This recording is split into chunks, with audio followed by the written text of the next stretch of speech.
नमस्कार दोस्तों, आप सबका एक बार फिर से हमारे YouTube चैनल पर हार्दिक स्वागत। मैं आपका दोस्त विवेक कुगना हाजिर हूं दोस्तों, आज एक और नया केस स्टडी लेकर आप दोस्तों के सामने। केस काफ़ी इंटरेस्टिंग है, जिसे हमने प्रेडिक्ट किया 10 जनवरी 2001 को, और उसका जो भी रिजल्ट था पॉजिटिव नेगेटिव, वो हमें आज मिल गया। तो सोचा इस जो केस है मैं अपने दोस्तों के साथ शेयर करूं, जो केपी एस्ट्रोलॉजी को प्यार करते हैं, केपी एस्ट्रोलॉजी में इंटरेस्ट लेते हैं, केपी एस्ट्रोलॉजी में प्रैक्टिस करते हैं। इस पे आगे चर्चा करने से पहले दोस्तों, मैं थोड़ा सा केस के बारे में आप दोस्तों को बताना चाहता हूं। नेटिव जो है वो गवर्नमेंट सर्विस में है, एजुकेशन डिपार्टमेंट में है, और एक सीनियर सेकेंडरी स्कूल में प्रिंसिपल की पोस्ट पर है। शहर के एक सम्मानित व्यक्ति हैं। समाज के प्रति, शिक्षा के क्षेत्र में उनकी सेवाओं को देखते हुए उनको डिपार्टमेंट की तरफ से 4-5 बार सम्मानित किया जा चुका है। इवन की उनकी अच्छी सेवाओं को देखते हुए डीसी ऑफिस द्वारा भी उनको सम्मानित किया जा चुका है। कोविड-19 के चलते उनकी सेवाएं जो थी डीसी ऑफिस में उनको कहा गया देने के लिए डीओ ऑफिस द्वारा। मतलब डीसी ऑफिस से एक ऑर्डर जाता है डीओ ऑफिस में कि हमें कुछ ऐसे समाज सुधारक जो समाज के प्रति, जनता के प्रति अपना दायित्व समझते हैं, उनका नाम रिकमेंड कीजिए। प्रिंसिपल का साहब का नाम जो है डीओ ऑफिस के द्वारा रिकमेंड किया जाता है, और इसलिए वो अपनी सेवाएं देने के लिए डीसी ऑफिस चले जाते हैं, पीछे अपना चार्ज देकर एक सीनियर लेक्चरर को। ग्रहों की चाल देखिए जब बिगड़ती है तो एजुकेशन सेक्रेटरी स्कूल में दौरा करने आ जाते हैं 26 दिसंबर 2020 को। प्रिंसिपल साहब के बारे में पूछा जाता है तो उनको बताया जाता है कि प्रॉपर थ्रू चैनल उनकी ड्यूटी डीसी ऑफिस में लगी और वो अपनी सेवाएं वहां दे रहे हैं। लेकिन अफसोस नेक्स्ट डे उनको सस्पेंशन ऑर्डर थमा दिया जाता है, जिसके बारे में प्रिंसिपल साहब डीओ ऑफिस या डीसी ऑफिस, जैसे उन्होंने बताया कि उन्होंने बातचीत की तो उनको बताया गया कि आप रिटर्न में सारी डिटेल लिखकर एजुकेशन सेक्टर को दे दीजिए। उन्होंने वैसे किया। जो भी उनकी ड्यूटी लगी थी वो प्रॉपर सब कुछ एजुकेशन सेक्रेटरी साहब के ध्यान में ला दिया गया कि मेरी जो ड्यूटी थी प्रॉपर थ्रू चैनल वहां लगी और मैं अपनी सेवाएं वहां देने गया था। और यह भी जिक्र किया कि मुझे आपके डिपार्टमेंट द्वारा ही 4-5 बार सम्मानित किया जा चुका है, और इवन की डीसी ऑफिस द्वारा भी सम्मानित किया जा चुका है। और उन्होंने यह भी जिक्र किया कि मैंने जहां वो पोस्टेड है वहां स्कूल की बेहतरी के लिए, बच्चों की बेहतरी के लिए काफी अच्छा काम किया। इवन की अपनी सैलरी से भी उन्होंने काफी कुछ बच्चों के लिए किया। लेकिन सबको नजरअंदाज करते हुए एजुकेशन सेक्रेटरी साहब अपनी एक जांच टीम स्कूल में 2 या 3 दिन बाद भेज देते हैं।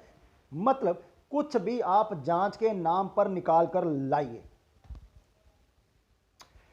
प्रिंसिपल साहब परेशान होते हैं, वो कानूनी सलाह लेते हैं। उनको सलाह दी जाती है कि आप माननीय हाई कोर्ट की शरण में चले जाइए और वहां जाकर सब कुछ उनको बता दीजिए। प्रिंसिपल साहब ने ऐसा ही किया, माननीय हाई कोर्ट की शरण में चले गए और वहां रिटर्न में सब कुछ जो जो हुआ उनके साथ लिख कर दे दिया, जिसकी सुनवाई 11 जनवरी 2021 मतलब आज के दिन होने जा रही थी। इसी सिलसिले में प्रिंसिपल साहब ने कल यानी कि 10 जनवरी को हमसे कंसल्ट किया और जानना चाहा कि इस केस का स्टेटस क्या रहेगा, क्या मेरे हक में या नहीं।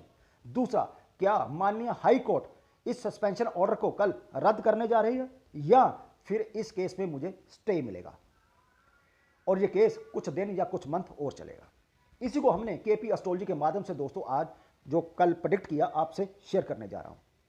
हमने उनको कहा कि आप वो बर्थ डिटेल अपनी सेंड करने वाले थे, तो हमने कहा कि बर्थ डिटेल की हमें ज़रूरत नहीं है, आप हमें सिर्फ एक नंबर दे दीजिए 1 से लेकर 249 के बीच में।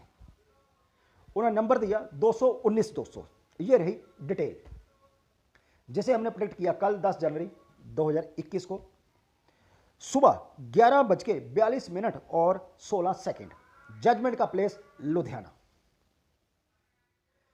यह बना चार्ट आपके सामने और साथ में कस्प चार्ट, कुंभ लग्न का चार्ट बना। अपने मैं हर वीडियो में केपी जो एस्ट्रोलॉजी से रिलेटेड वीडियो डालता हूं, मैं कहता हूं कि जब भी कोई होरारी चार्ट हो दोस्तों, हमें सबसे पहले मून को देख लेना चाहिए कि क्या मून क्वेरी को रिफ्लेक्ट कर रहा है या नहीं कर रहा। यहां देखेंगे प्लैनेटरी पोजीशन में मून मरकरी के स्टार और मरकरी के सब में है और मरकरी इस चार्ट में टेनेंटेड है, मतलब मरकरी के स्टार पर और भी प्लैनेट हैं और मरकरी आगे सन के स्टार में है। और मून देखेंगे कस्प चार्ट में तो 9th में मून है, 6 भाव की लॉर्डशिप है उसके पास। मरकरी को देखेंगे तो मरकरी जो है 11 में है और 5-8 भाव की लॉर्डशिप है उसके पास। और डिग्री युति जो है उसकी सैटर्न और जुपिटर के साथ है। सैटर्न भी 11 में है और फर्स्ट 12 का वो उसके पास लॉर्डशिप है और अनटेनेंटेड होकर वो सेकंड 8 का कस्पल सबलॉर्ड बना। जुपिटर वो भी 11 में और 9th भाव का कस्पल सबलॉर्ड बना अनटेनेंटेड होकर। सन वो भी 11 में और 7th भाव की लॉर्डशिप है उसके पास। अब देखिए यहां पर 9 जो कि कर्म भाव से 12 बनता है, कर्म को नेगेट करता है। 6 जॉब का, 5 जॉब को नेगेट करता है क्योंकि उससे 12 बना। 8 और 12 बुरे भाव है, फर्स्ट भाव नेगेटिव सेल्फ आ रहा है, 11 भाव उसकी इच्छाएं आ रही है। मतलब जो मून है वो क्वेरी को पूरी तरह रिफ्लेक्ट कर रहा है। इसका मतलब हम आगे बढ़ सकते हैं, इसको प्रेडिक्ट कर सकते हैं। अब देखिए ये रहे रूलिंग प्लैनेट। रूलिंग लग्न जुपिटर बना, स्टार मरकरी बना, सब केतु बना, सब राहु बना। रूलिंग मून साइन जो है वो मार्स बना, मरकरी जो है वो स्टार और सब बना और सब यहां पर दोस्तों वीनस बना। डे लॉर्ड सन बना। अब हम देखेंगे नेटल कस्प में तो असेंडेंट का सब और सब जो है सन बन रहा है, लेकिन सन जो है वो रूलिंग में ना तो मून का और ना ही लगन का स्टार लॉर्ड बना। पहली बात। अब आगे चेक कर लेते हैं। अब यदि देखेंगे यहां पर हमें यह देखना है कि क्या फर्स्ट कस्पल सबलॉर्ड और 11th कस्पल सबलॉर्ड में कुछ लिंक बन रहा है। तो यदि देखेंगे तो 11th कस्पल सबलॉर्ड सन जो है वो 11th कस्प में है, कस्प चार्ट में। और यदि देखें 11th कस्पल सबलॉर्ड वो बना मार्स जो कि केतु के स्टार पर है और जो लगन का सब सन है वो केतु के सब में है। मतलब यहां पर देखेंगे कि फर्स्ट और 11th का आपस में कनेक्शन बना, मतलब कि जातक की जो इच्छा है, जो भी वो जानना चाह रहा है पॉजिटिव, वो पॉजिटिव रिजल्ट उसे मिलने जा रहा है। अब दोस्तों थोड़ा सा और जान लेते हैं कि अब हम फर्स्ट कस्पल सबलॉर्ड को 6 और 10 तीनों को अच्छी तरह खंगाल लें। यदि देखें जो ये सन है फर्स्ट भाव कस्पल सबलॉर्ड का, वो वीनस के स्टार पर है, खुद वो 11th में है, वीनस 10th भाव में है और केतु के सब में है। केतु भी देखेंगे आप वो 10th भाव में है और केतु की युति चंद्र के साथ होने से मून मतलब वो उसके पास प्लेसमेंट 6 भाव की है। मतलब जो फर्स्ट भाव का कस्पल सबलॉर्ड है वो देखिए 6, 10, 11 स्ट्रांगली सिग्निफाई कर रहा है। अब यदि देखेंगे आप ध्यान से 6 और 10th कस्पल सबलॉर्ड को, तो वो राहु बन रहा है। राहु जो है इस चार्ट में मार्स के स्टार पर है और अपने ही सब पर है और राहु भी इस चार्ट में दोस्तों अनटेनेंटेड होकर 3rd, 6, 4, 10 एंड 11 इन भावों का जो नेटिव कस्प है वहां वो कस्पल सबलोड बन रहा है। मतलब 6, 10 और जो फर्स्ट कस्पल सबलोड है तीनों स्ट्रांगली 6, 10 एंड 11 इन भावों के कस्पल सबलोड बनकर जातक की विक्ट्री को दर्शा रहे हैं। मतलब जातक की जीत जो है होने जा रही है। इसका मतलब यह भी बन रहा है कि यस, कल जो सुनवाई होने जा रही है तो हो सकता है कि कल जो सस्पेंशन ऑर्डर हैं उस पर माननीय हाई कोर्ट जो है उसको रद्द कर दे। लेकिन थोड़ा सा हम और आगे बढ़ेंगे, थोड़ा सा आगे और बढ़ेंगे तो आज यदि देखें तो सूर्य जो है वीनस के स्टार पर है, मतलब 10 तारीख को, और 10 से लेकर 13 जनवरी तक यही सूर्य अपने ही नक्षत्र पर गोचर करेगा। मतलब जब हमने प्रेडिक्ट किया सूर्य वीनस के स्टार पर था और थोड़ी देर बाद वो चेंज होकर अपने ही स्टार पर जाने वाला था। और सूरज जो है वो देखेंगे इस चार्ट में तो वो 11वें भाव में है और वीनस के स्टार में है, वीनस 10th भाव में है। इसका मतलब कि 10 और 13 से सूर्य अपने नक्षत्र पर गोचर करेगा और कल 11 तारीख को इसकी सुनवाई होने जा रही है। इसका मतलब जो सूर्य है वो भी जातक के फेवर में जा रहा है। दूसरी बात, आज मून मरकरी के स्टार पर है और कल यानी कि आज 11 तारीख को मून केतु के स्टार पर होगा और केतु भी इस चार्ट में 10th भाव में है। मून के साथ उसकी युति है, मून के पास 6 भाव की लॉर्डशिप है।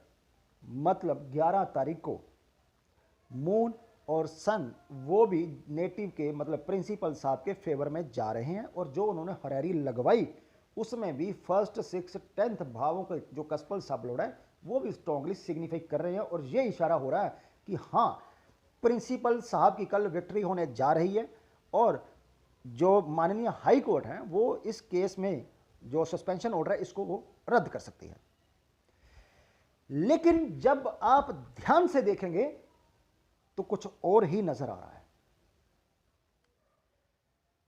लगन देखिए, कुंभ लगन है जो कि एक फिक्स लगन है।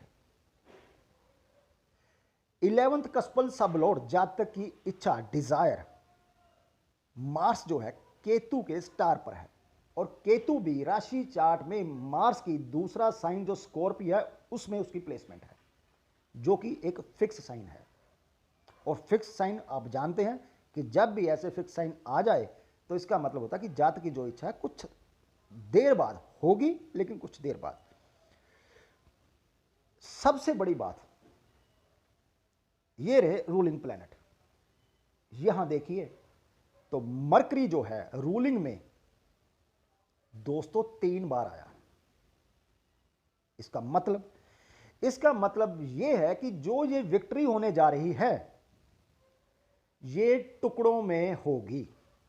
मतलब प्रिंसिपल साहब इस केस में जीत रहे हैं, सस्पेंशन ऑर्डर रद्द जरूर होंगे, लेकिन जो ये पॉजिटिव रिजल्ट आने वाला है ये टुकड़ों में आएगा क्योंकि मरकरी इन सब चीजों का कारक होता है।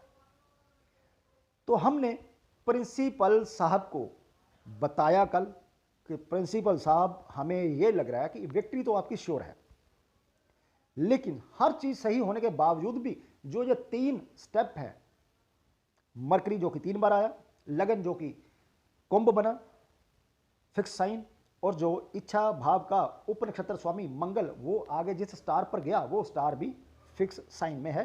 इसलिए हमें लग रहा है कि कल जो है आपको स्टे मिलने जा रही है।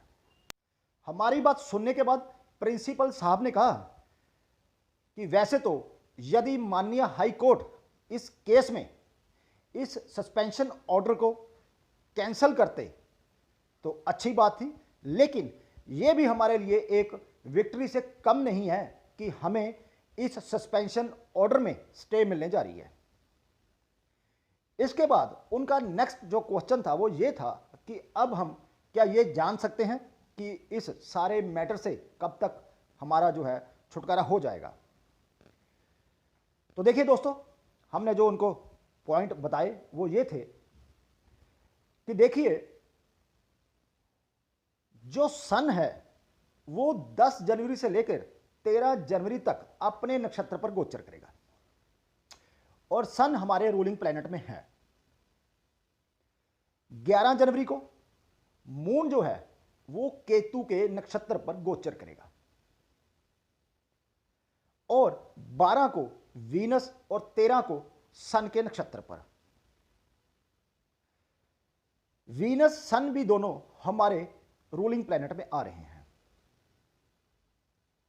लेकिन क्योंकि ऐसे जो केसेस होते हैं दोस्तों, उनमें ऐसा कभी देखा नहीं गया कि यदि केस की सुनवाई हो रही है 11 जनवरी को और नेक्स्ट डे या उसके एक दिन बाद उसकी तारीख मिल जाए हमें। ज़्यादातर ऐसे केसेस में यही देखा जाता है कि जो कोर्ट की तरफ से हमें तारीख मिलती है वो 15 दिन, 20 दिन, महीना, इस तरह से। अब क्योंकि सूर्य धनु राशि में और अपने नक्षत्र पर 13 जनवरी तक गोचर करेगा और उसके बाद वो नेक्स्ट जो साइन मकर, वहां वो मूव हो जाएगा। एक महीना वहां गोचर करने के बाद सूर्य जो है वो शनि की ही दूसरी राशि कुंभ में मूव हो जाएगा, लेकिन इनका लॉर्ड शनि जो है रूलिंग प्लैनेट में नहीं आ रहा। इसके बाद नेक्स्ट जो है सन वो मीन में मूव कर जाएगा, जिसका लॉर्ड गुरु जो है वो रूलिंग में है। और मीन में हम जानते हैं कि 3 नक्षत्र आते हैं, पहला गुरु का, उसके बाद शनि का, फिर बुध का। गुरु को हम हैज ए साइन लॉर्ड ले चुके हैं, शनि रूलिंग में नहीं है, बुध 3 बार रूलिंग में आया। तो इसका मतलब यह भी हो सकता है कि जब सूर्य मीन में गोचर शुरू करेगा और पहली से लेकर 14 अप्रैल के बीच में बुध के नक्षत्र पर गोचर करेगा तो प्रिंसिपल साहब का छुटकारा हो सकता है। लेकिन यदि आप ध्यान दें, जैसे कि हम बता चुके हैं कि मरकरी जो है वो कस्प चार्ट में बुध वो 5 और 8 भावों की उसके पास लॉर्डशिप है, जो कि दोनों जो भाव हैं वो नेगेटिव भाव हैं।